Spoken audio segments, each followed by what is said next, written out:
زه شیرین خان جلال خیل ناصر ګلورلایي د ناصر آباد اوسېدونکی. خبره چې دا دی خو هلته مسافر و نو دوی یو مشغوله یو ساتیری یو لوبه یو شی به کول. دا غني خان به ډول ورته وویل چې ډول درته ویل کېږي غورځېدل یوه د اوښانو میله د منډې به یې پې کوله. دا اوس هم په استرالیا کې سیلانیان هغو ځایو ته دا منډې چې کوم دوی اوس دا منډه پې کوي هغه پې عرب د هلته راشي دا سیلانیان اوس وګرځي او په هغه وخت کې دا د سیلانیان له مختلفو ځایو به دا د اوښانو د منډې دپاره د اوښانو د نور کیل دپاره چې په خبرو یې عادت کړي وو چې ودرېږئ اوښان به ودرېدل چې ورته وبولو ګونډې ووایي اوښ دوی به ګونډې ووالي. هغه سیلونه سیلانیانو لیدلي هم دي او دوی چې موږ ته کول یې دغه شیان موږ پخپله کول په دا خپلو درو کې چې کوم میلې وې د موږ هغه هلته هم کولې خو صرف دلته کورونه او بچیان هغه راسره هلته موږ اکثره سړان یعنې سړه هغه ده چې ښځې او بچیان او میندې نه وې راسره موږ به یې پخپله کوله. لکه مثال په ډول دوی 2 کسه پهلوانان یادوي په لیکو اثارو کې یو دوست محمد خان ده یو اسیب خان. ډېر پهلوانان په دې غلیو کې راغلي دي. زه بې نومان در وښیم چې هغه به د تاریخ کې نه وي لیکلي. اسیب خان د جلال آباد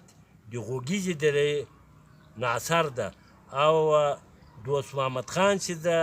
د جلال آباد د اجرې اوس په لوګر پورې اړه لري جبار خیل احمدزی ده. نو په دې کې نور هم شته چې موږ ته یادونه کړې ده په پهلوانانو کې شیرګل نورګل دا هم پهلوانان د موږ د نیکه د زمانې په خپل منځ کې بیغیز لا پهلواني کوي. ناصر د ګوملې و په خروچو کې شیرخان یا شیرجان نعمت دا خروچو په سلیمان خیل کې شیرخان او رنګ او دا چې نور په سلیمان خیلو کې دا پهلواني په خپل منځ کې سره کوله. دا پهلواني چې دوی کوله یا دا ډولونه وال په خپل منځ کې یا یې دا د اوښانو میلې کولې دا دوی په خپل منځ کې کولې خو د اوښانو میلو ته به د استرالیا له مختلفو ځایو خلک راتلو. اوس هم دا یادګاري شته. بیا چې جوال راغی د دوی چې ما د ټول سړکان شروع شوه دلته د استرالیا حکومت په سپکه ورته کتل هغه د دوی تېر یادګارونه په یاد نه وو. نوي شیان منځته رالو نوي منځته رالو نو خو دوی ته په هغه سترګه نه وکتل چې دوی کوم زحمتونه کړي. دا خو تاسو په نامه یو لیکنه کې زه د مثال په ډول یو شی در ښکارومه چې دی لیکي نو هغه د موږ پلرو خو دا ویل چې خلک ځینې رالو بیا ډېر خلکو دا اوښان خوشي کړي وو او هغه کړي وو. شیر محمد خان غلجي دا د ګوملې د درې د خروټۍ ده دی دغه لیکوال بارک د استرالیا یو لیکوال د هغه یې په سترګو ما د حال ولید چې ده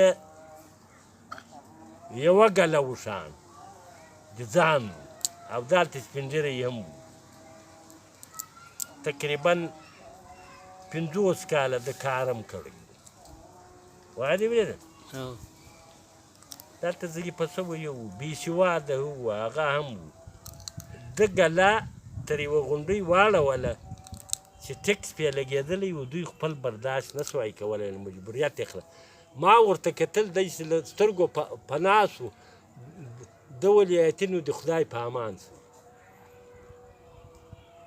دا چې ډېرو غلیانو دا اوښان خوشي کړي دي.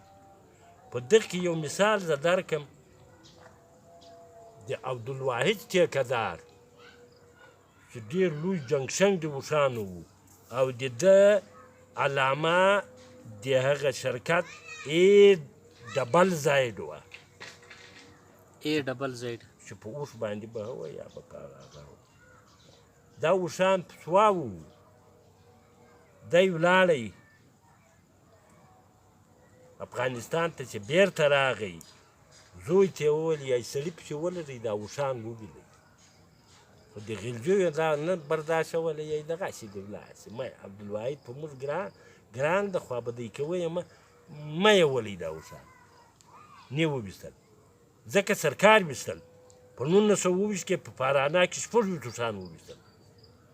سرکار استرالیا دلته دوی لکه لیوني داسې شو یو ځای نیستمند شو بل یې چا ګټلې وي هغه سرمایې ډېرې ځینې ولاړې بل ځای یې ګلې پسې خوشې کړي دا خو یې نه نیستي کول نن ورځ هغه اوښان په لکاوو دي د استرالیا د اقتصاد یوه لو سرمایه ده چې په خارج یې هم خرڅوي غوښې هم ځینې اخلي خپلې او نور کاروبار هم ځینې اخلي چا ضرورت یې وي شیدې هم ځینې اخلي دا خو نو د دوی هغه سرکار دا یو ظلم و چې د خلکو سره یې وکاوه یو سازش شو یو سازش و هغه سازش د انګریزانو و چې له ترکانو سره به دوی په یو مقابله کې وو مسلمانان یې به ترکانو خوا بدول او دوی هغه سازش هم و بل هغه کاروبار و چې هغه مخ ته اسان سکوت شو دوی مخ ته پې ولاړ وو هغه ضدیت یې هم و بل د استرالیا حکومت د یوه کاریګر افغان څو چنده د استرالیا د اروپایانو کاریګر ته ورکول څو چنده او دا خلکو زحمتونه هم تېرول ډېر کم شی د دوی په اندازه د اروپایانو ورکول دا خو یو عدالت خو نه و ده او یا نه شی راغلي دي په کم